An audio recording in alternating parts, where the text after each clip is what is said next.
L'attraction sexuelle féminine ne s'active pas avec des actions isolées. Elle ne s'active pas avec de jolis mots. Elle ne s'active pas avec des cadeaux, ni avec de l'effort.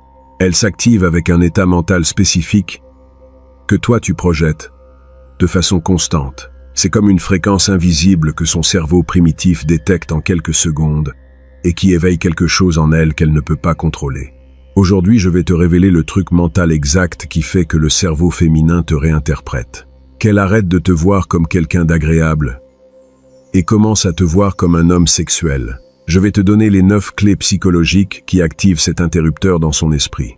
Et à la fin, je vais te partager la plus puissante de toutes, celle qui reprogramme littéralement comment elle te perçoit au niveau instinctif et fait que son corps te réponde de façon qu'elle-même ne comprend pas.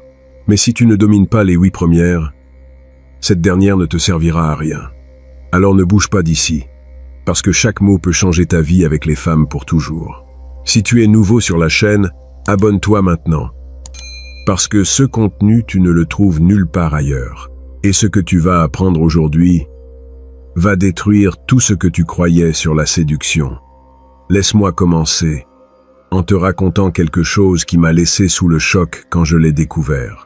J'ai connu un type, Fernando, qui n'avait rien de spécial. À première vue, il n'était pas grand. Il n'était pas riche. Il ne s'habillait pas comme un mannequin, mais il avait quelque chose qui faisait que les femmes le cherchaient avec une intensité que je ne pouvais pas comprendre. Je voyais comment des femmes magnifiques, des femmes qui avaient des options, étaient en compétition pour son attention. Et ce n'était pas parce qu'il les poursuivait. C'était parce qu'elle ne pouvait pas l'éviter. Un jour, je lui ai demandé direct, « Mon ami, qu'est-ce que tu as bordel qui les rend folles ?»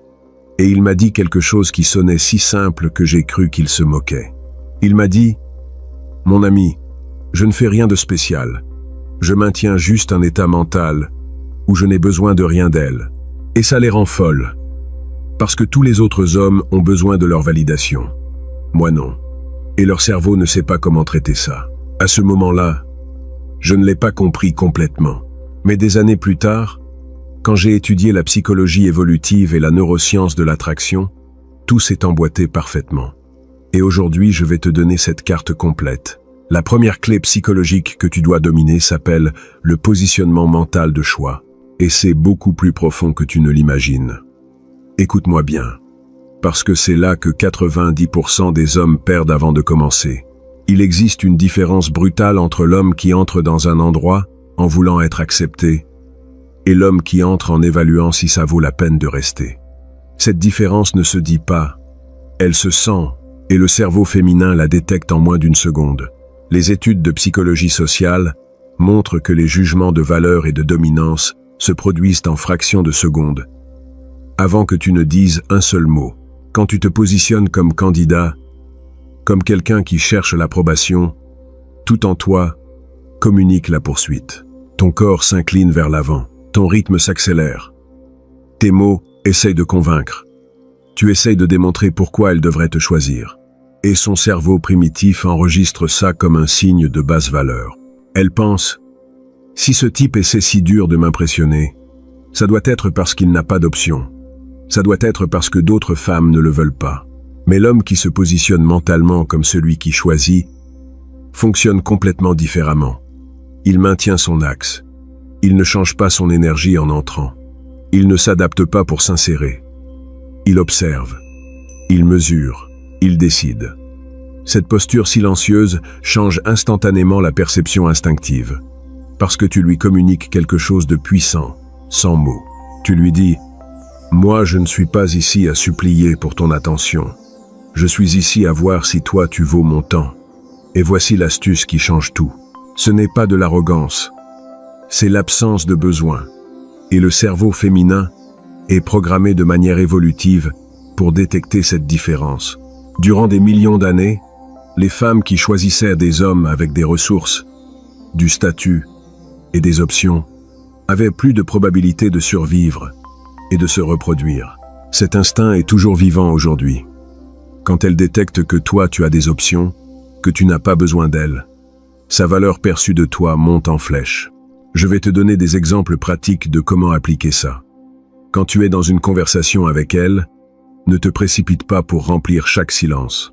Les silences inconfortables ne sont inconfortables que pour celui qui a besoin de validation. Pour toi, ce sont simplement des pauses. Quand elle dit quelque chose, ne saute pas immédiatement pour être d'accord. Prends une seconde, traite, et réponds depuis ton propre jugement, pas depuis le désir de lui plaire. Quand l'interaction se termine, tu ne l'étends pas artificiellement parce que tu as peur qu'il n'y ait pas d'autre opportunité. Tu termines quand toi tu décides que c'est le moment de terminer, pas quand le sujet s'épuise. Cette capacité à contrôler le rythme de l'interaction communique du leadership. Et le leadership active l'attraction, parce qu'il est associé de manière évolutive avec la protection et la direction. Mais voici la partie que très peu comprennent. Ce positionnement n'est pas quelque chose que tu feins. Ce n'est pas un personnage que tu joues. Ça doit être authentique. Ça doit venir d'un lieu réel, où tu as authentiquement une vie précieuse, où tu as authentiquement un but, où tu n'as authentiquement besoin de la validation d'aucune femme pour te sentir complet. Parce que si tu feins, elle va le détecter. Les femmes ont un radar incroyable pour l'authenticité. Donc le vrai travail n'est pas d'apprendre à agir comme quelqu'un qui choisit. C'est de devenir quelqu'un qui a authentiquement des options. Quelqu'un qui est en train de construire quelque chose dans sa vie. Quelqu'un qui a des standards.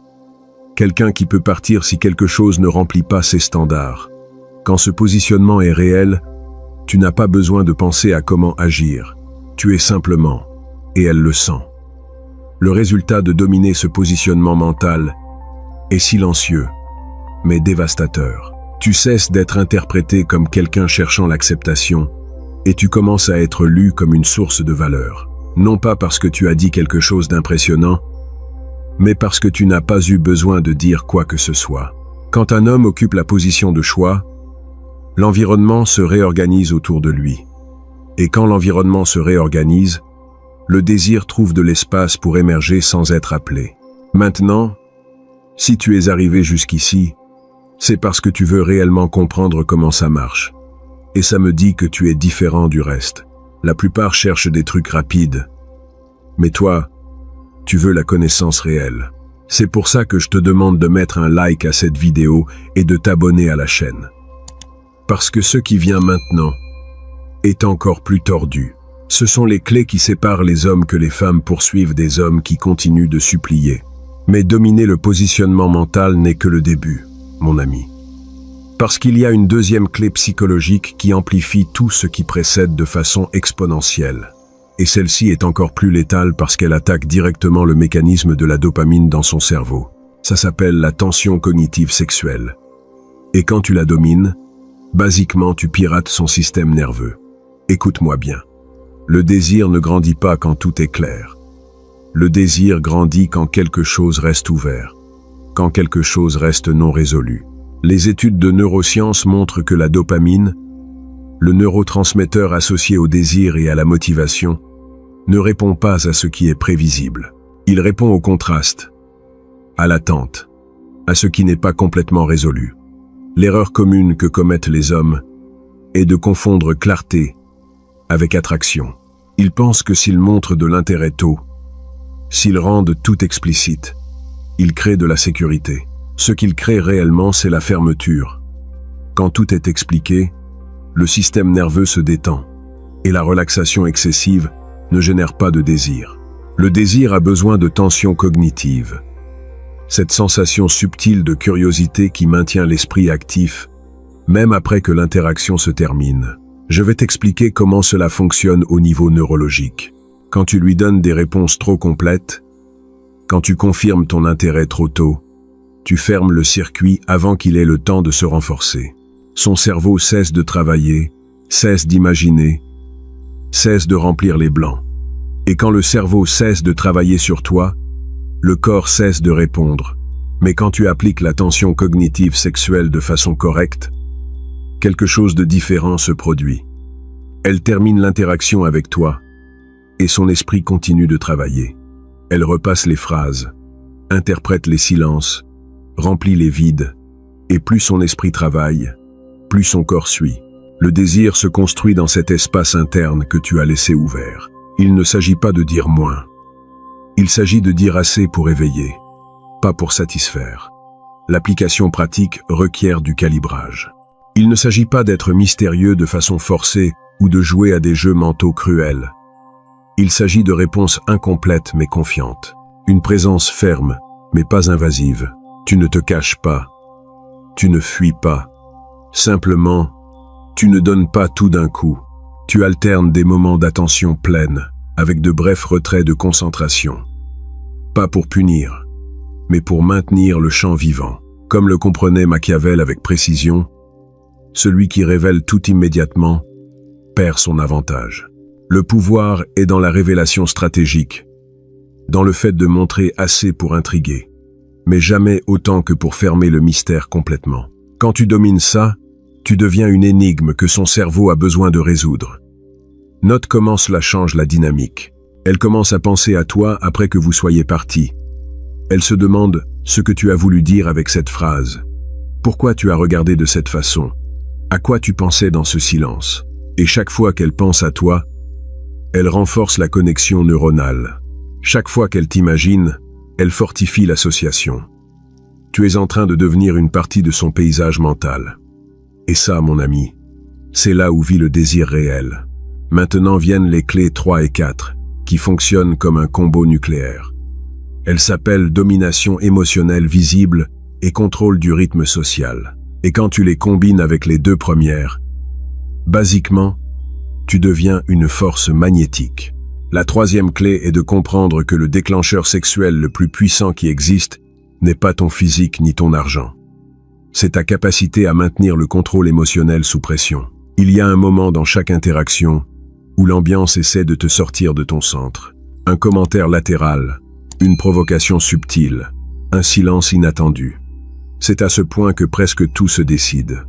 Pas par ce que tu dis, mais par qui maintient le contrôle de son état interne. Le corps féminin interprète le contrôle émotionnel comme une capacité de leadership et de protection. Ce n'est pas une lecture morale, c'est biologique. L'erreur commune est d'essayer d'arranger le mood.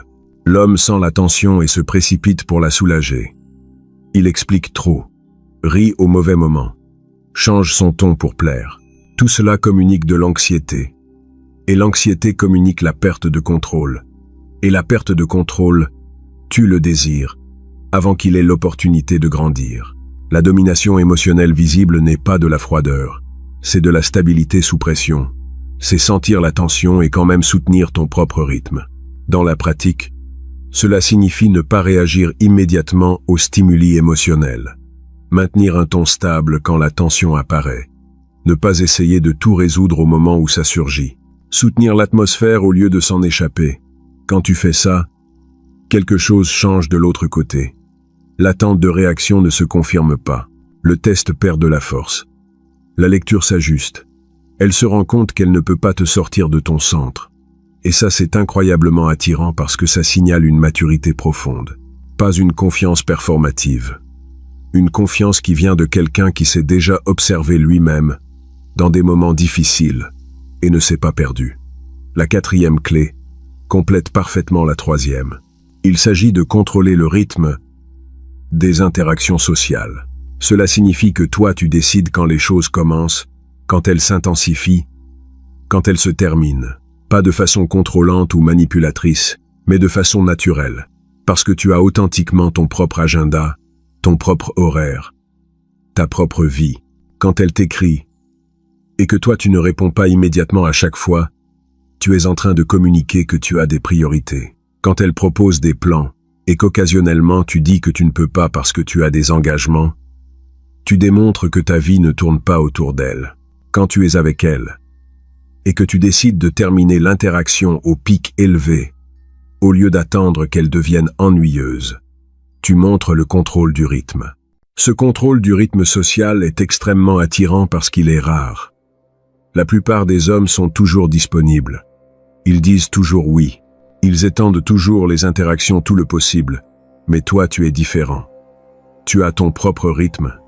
Et elle a besoin de s'y adapter si elle veut faire partie de ta vie. Cette inversion de dynamique est ce qui crée la poursuite. Dans les commentaires, je veux voir ton opinion sur quelque chose de crucial. Qu'est-ce qui communique le plus de valeur sexuelle? A. Un homme qui est toujours disponible et répond à chaque message immédiatement. B. Un homme qui répond quand il peut, parce qu'il a authentiquement une vie occupée. Écris A ou B et explique rapidement pourquoi. Nous allons voir lequel gagne dans cette vidéo. Maintenant viennent les clés 5 à 8 que tu dois appliquer avec précision. La 5e est de projeter une direction de vie claire. Les femmes sont programmées de manière évolutive pour se sentir attirées vers des hommes avec un but, non pas parce qu'elles ont besoin que tu les entretiennes, mais parce qu'un homme, avec une direction signale stabilité, ressources futures et capacité de leadership. Quand tu parles de tes projets, pas avec arrogance, mais avec une passion authentique, tu actives quelque chose dans son cerveau. La 6e clé est de dominer le contact visuel stratégique. Ne pas fixer de façon inconfortable, mais soutenir le regard une seconde de plus que la normale. Les études montrent que regarder spécifiquement son œil gauche active la libération d'ocytocine, l'hormone du lien. Ce contact visuel soutenu communique la confiance et crée de l'intimité sans mots. Attends la 7e parce que celle-ci est dévastatrice. Ça s'appelle démontrer une compétence sociale sans effort. Quand vous êtes ensemble et que toi tu interagis avec d'autres, serveurs, étrangers, amis, la façon dont tu le fais importe plus que tu ne le crois. Quand tu traites tout le monde avec un respect naturel, quand les autres te répondent avec déférence, quand tu démontres une facilité sociale, son cerveau enregistre un haut statut. Tu n'as pas besoin de lui dire que tu es important. Elle le voit. La 8e technique est d'utiliser ta présence physique de façon calibrée. Des touchés subtils aux moments appropriés. Ta main sur le bas de son dos quand tu la guides. Ton bras effleurant le sien quand vous marchez. Une proximité physique calculée qui éveille son système nerveux sans être envahissant. Ces micro-touchés créent une tension sexuelle sans être explicite. Et maintenant nous arrivons à la 9e et dernière clé, la plus puissante de toutes, celle qui reprogramme littéralement comment elle te perçoit et active son attraction sexuelle au niveau instinctif, parce que tout ce qui précède crée le champ. Mais cette dernière clé est celle qui allume l'étincelle. Ça s'appelle soutenir l'état mental de non-besoin tout en démontrant un intérêt sélectif. Écoute-moi bien, parce que c'est là que se séparent les hommes qui comprennent de ceux qui continuent d'échouer. L'attraction sexuelle féminine requiert 2 éléments apparemment contradictoires. Premièrement, que tu n'aies pas besoin d'elle. Deuxièmement, que tu la choisisses. La plupart des hommes n'en font qu'un. Soit ils sont si indifférents qu'elle pense qu'il n'y a pas d'intérêt, soit ils sont si intéressés qu'elle sent que tu es nécessiteux. Mais l'homme qui domine cette clé fait les deux simultanément. Il n'a pas besoin d'elle. Sa vie est complète sans elle. Mais il l'a choisie. Parmi toutes les options qu'il a, il l'a choisie elle.